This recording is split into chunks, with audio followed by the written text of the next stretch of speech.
Ocoee commissioners debate over the allocation of federal funds. Election day for Oakland is over.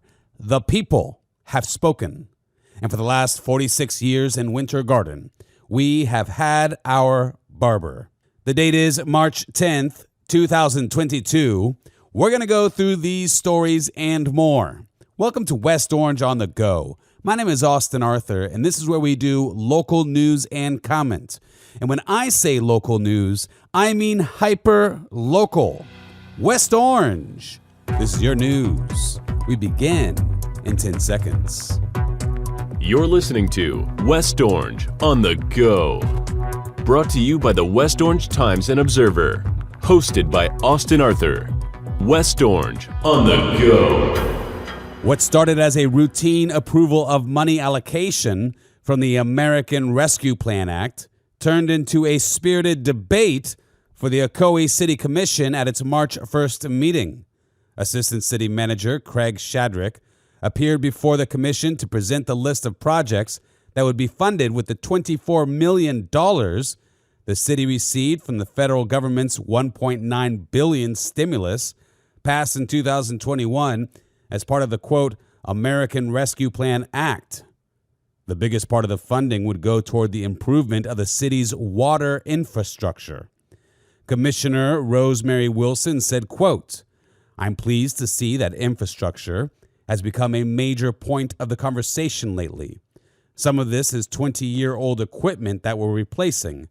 If we don't replace it with this, we're going to replace it with tax dollars.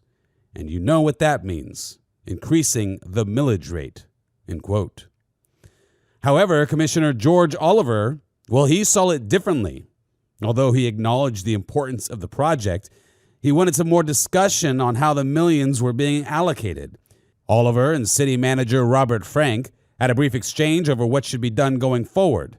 The city manager said that these are projects that need to be done urgently.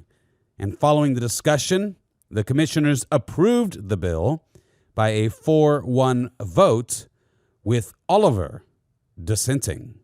Now, voters in the town of Oakland have made their choice. On Tuesday, March 8th, the incumbent, Rick Poland, will serve another 4 years as Oakland Town Commissioner for Seat 1. When the polls were closed and the votes were tallied, the commissioner won in a landslide with over 71% of the vote.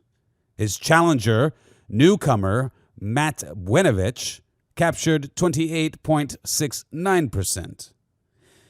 Now, I want to say congratulations to the commissioner. I am a proponent of his. I believe that the township of Oakland is on the right path. I think we have great leaders in that town.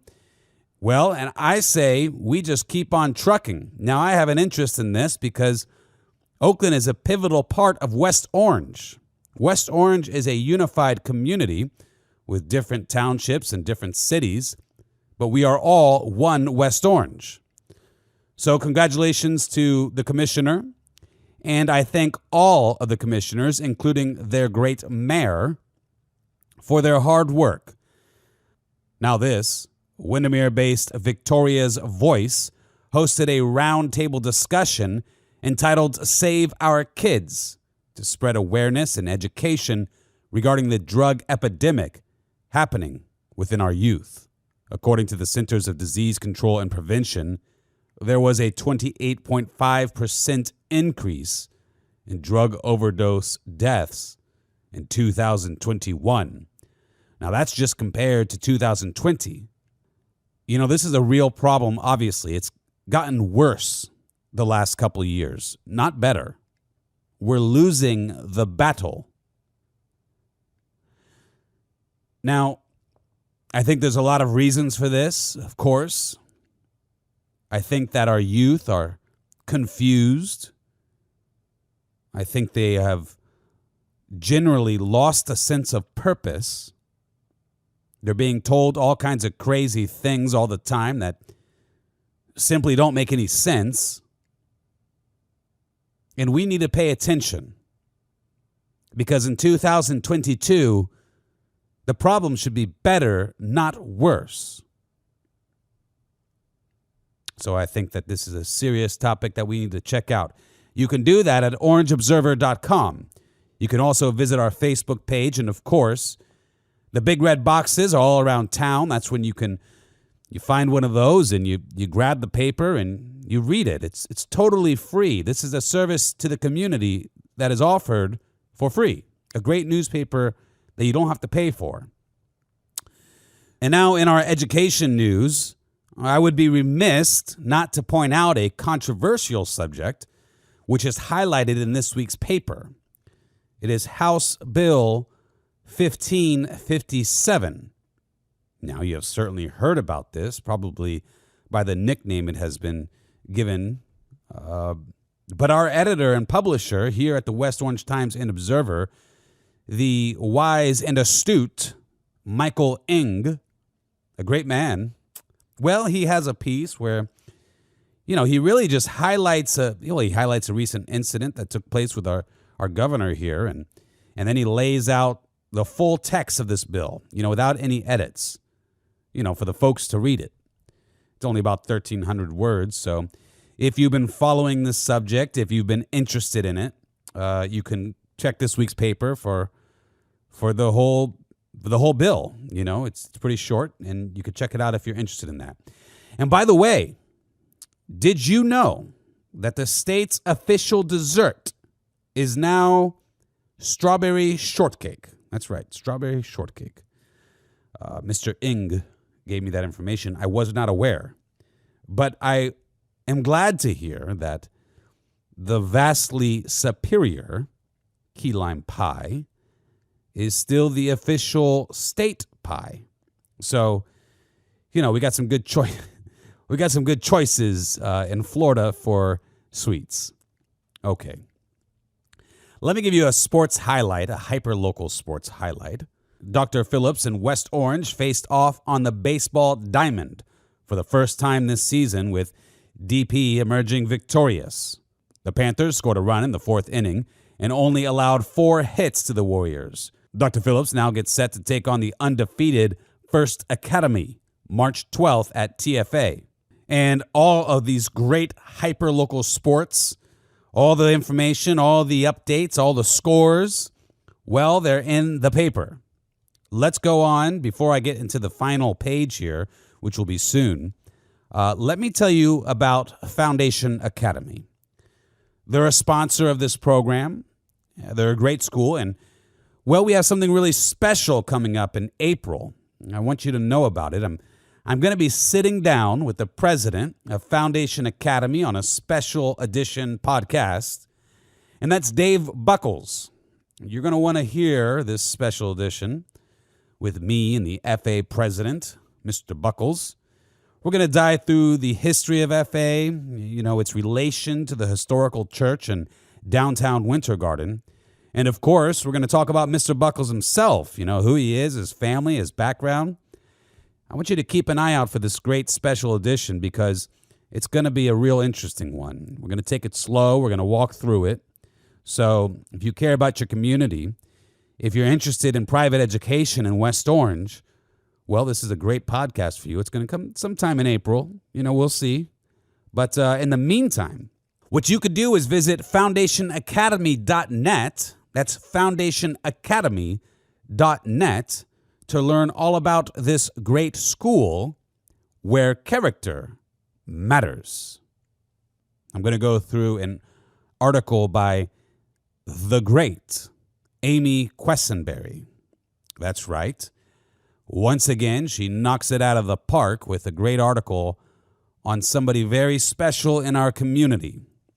The article begins, when you walk into Earl Bringham's barbershop, be prepared for lively conversation, even if it sounds and looks a little untraditional.